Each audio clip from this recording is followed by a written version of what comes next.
everybody, it's Amy here, and it's really good to be connecting with you again. The book that will be discussed today is The 7 Habits of Highly Effective People by Stephen Covey. It was released in 1989, so a bit of an older book compared to the other ones that I've reviewed, and it sold over 25 million copies worldwide. Stephen Covey was a businessman, an author, a keynote speaker, and I think after reading the book, possibly his most privileged title was Dad. This book is extremely successful, and I highly recommend going onto his website, whereby you'll find a really nice written summary of each of the 7 habits. 7 Habits borrows many philosophies and quotes which I enjoy, as I feel that any person can read it and relate to it in some way, no matter where you're from or what point in life you're at. There was a big emphasis on parenthood, however. If you are a parent, I think this book would be excellent for you and possibly even comforting. Because I'm not a parent though, I did find some of the content a bit difficult to get through. The author is also a businessman through and through, therefore much like Essentialism by Greg McKeown, which I reviewed earlier, Covey has many examples of implementing these principles within different businesses. Because I don't necessarily run a business, I want to focus on how these habits can apply to your lifestyle. There is some wonderful advice that I found in this book, and it was important for me as I was reading it to take what I found to be useful and not to worry about every little thing in a book being life-changing, and just taking what I enjoyed, using that, and kind of not letting the things that didn't resonate with me concern me too much, because not every book can be life-changing. Covey starts off big and philosophical, but he makes a good point. We need to understand the importance of paradigms. To put it simply, paradigms are the way that we see the world. It's like putting on a pair of glasses. And I read this explanation before that if you put on a pair of glasses that have a red tint, it's going to change the color of everything that you see. And paradigms are much the same. It's a pair of glasses that you put on, and it's going to affect every little thing, because paradigms are an overarching view that you have of the world or certain things in the world. So for example, if we have a paradigm where we believe in karma, then when someone does something bad to you, you may feel no need to retaliate or get even, because you have faith in your paradigm that what goes around comes around.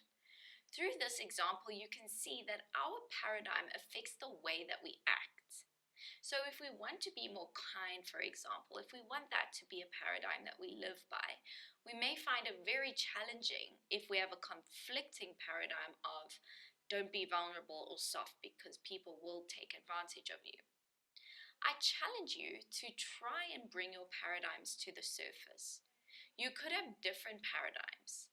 You may have one when you're at work, one when dealing with friends or family, and you may even have one around money. It's a frame of reference that we come back to again and again, and like I said, it affects the choices that we make.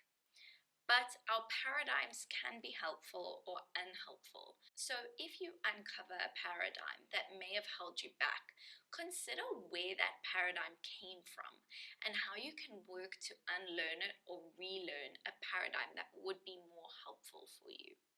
I think it's important to acknowledge the specific use of the word habits in the title. I've spoken about habits before when I reviewed the book Atomic Habits, and I emphasized how powerful they are. Unfortunately, they are very tough to build, especially if they aren't easy. But the magic lies in the fact that once an action becomes a habit, it's unconscious, and you don't have to devote any brain power to that action anymore. You can see the payoff here. If you push through to allow a positive action to become a habit, it can bolster your success with little effort in the long run. Good habits make you successful, and they also reflect good character. To build habits that are geared towards success, you need 3 things. The first is knowledge, the what to do and the why. You'll ask yourself, what habit do you want and why do you want it? The next skill is the how to do. You research and outline steps on how to bring this habit to life. The last factor is desire or motivation, the want to do. There has to be some part of you that actually wants this habit in your life. And this is not to say that the habit is easy, it's just worth it. So to recap, the 3 things that you need to build a habit is the what and the why. What habit do you want and why do you want it? The how you actually can implement this habit into your life. And the want to, the desire behind the habit that you want, or the big picture. The first habit that I'm going to discuss that I found relevant is to be proactive. To understand this habit a bit better, it's important to talk about dependence versus independence. Covey says that dependence is the paradigm of you. You take care of me. You come through for me. You didn't come through. I blame you for the results. Whereas independence is the paradigm of I. I can do it. I am responsible. I am self-reliant. I can choose. To be proactive, you need to have a high level of independence, which is something you can work towards. The author breaks down that being proactive means taking responsibility. To further that, he breaks up the word responsibility into response and ability to help us understand that we have the ability to choose how to respond. We can take a moment right after something happens and before we respond to choose the best action going forward in terms of what's aligned with you and your goals and values. You just have to find that little gap where you can choose a response that is more aligned. There is that little gap in time between when something happens and before you respond, but not many of us are aware of it or take advantage of it. He suggests that people who are proactive don't get angry because other people are angry. They have the control over their emotions. The point here is to try and wrap your head around the fact that there are many things you don't have control over. However, you always have control over you, and you can find some peace in that. Habit number 2 is a personal favorite of mine. Begin with the end in mind. You can apply this to small tasks or goals. What do you want it to look like in the end? How would the final product feel? Even before you begin, imagine yourself succeeding. This is a potent practice because you have an outline that guides your actions. The author takes it a step further by suggesting that we make a mission statement. This is a sentence that will allow us to begin with the end in mind in every endeavor. You can begin by thinking of who you want to be and write sentences that highlight this until you find one that really sticks. You can also add, what do you want to accomplish? These are not easy questions, and it's challenging to come up with a really impactful mission statement. And it's okay if it takes time for you to do that and to come up with the answers. I also like to tie my values in my mission statements. In other words, what person do you want to be? So to recap that, you want to think of what do you want to accomplish and who do you want to be while accomplishing this thing. For me, I want to be kind and I want to convey warmth and spread happiness where I can. That's a very powerful mission statement for me because I can apply it to almost everything I do. There are many different things that I do day to day, but ultimately I want to be kind and I want to convey warmth and spread happiness where I can. So I consistently ask myself how I can do that, and that helps me live in alignment with my values. That's a very overarching one, and you can have one that's quite broad like that, but you can also have ones that are more specific to certain goals that you have.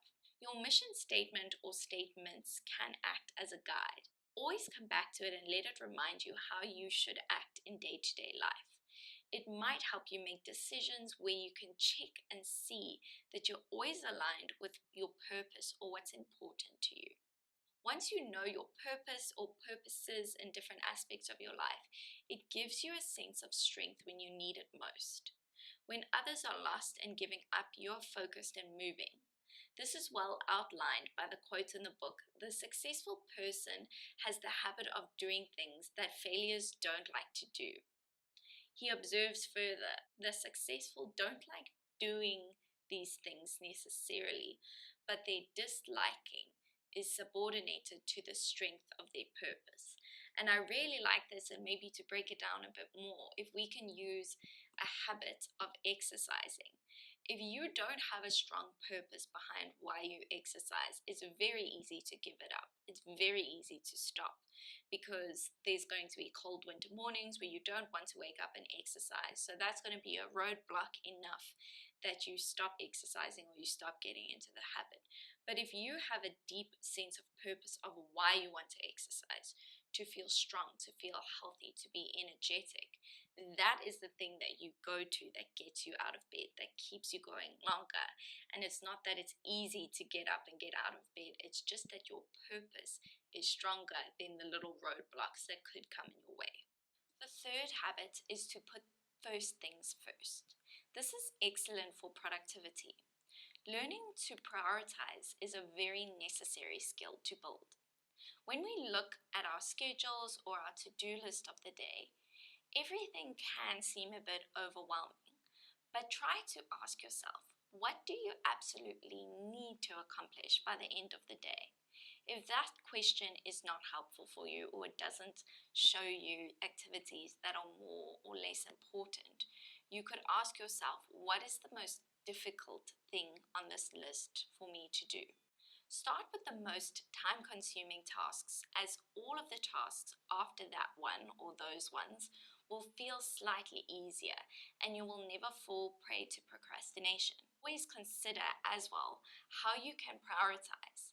Sometimes taking a break to chat to a family member is more of a priority than replying to an email. So there's a few aspects of this. The one thing is, ask yourself with your to-do list, what is absolutely necessary? Because sometimes we let the to-do list take over. We let it guide us without really considering what order we should be doing things in. So look at what's absolutely necessary and do that first. Or look at what the hardest thing, the thing that's going to take you the longest, and do that first, because once you've gotten over that hill, everything else will feel a lot easier. But another side to this is to really prioritize the things that you have on your list. As much as work and goals are important, if you haven't taken a break to chat to people that you love, to connect with people around you, or to drink water, or to eat a good meal, whatever the case may be, understand that that has a high level of priority too, and sometimes you should let that be the first thing on your list. I think it is helpful to investigate the abundance versus scarcity mindset that the author mentions. Abundance refers to there being a lot of something, and scarcity means that there's very little. When we think with a scarcity mindset, we assume survival of the fittest. Other people's success means that we have failed in some way. It's difficult to think that everyone can have what they want. Someone needs to lose, and you don't want that to be you. However, with an abundant mentality, there are opportunities for success wherever you go. When other people reach their goals, you will feel genuinely proud and maybe even inspired to go for what you want. Again, a mindset change, especially one like this, is not simple or easy, but it is so impactful. And if you think about it, an abundant mindset is actually more realistic than one of scarcity. For example, if you get rejected or miss an opportunity, does that mean you'll never maybe get another job interview or job offer? No, of course not. There's lots of other opportunities in your life that will come your way. And if we're using this specific example of a job offer, you will get many job offers in your life. So it's not necessary or realistic to have a scarcity mindset. We are all different. We are all good at different things, and we all will succeed in different ways. There is space for us all to be accomplished. This fits in very well with the previous thing we were talking about, abundance versus scarcity. We're accustomed to thinking that me winning means that you lose, and vice versa. This makes us competitive in many areas.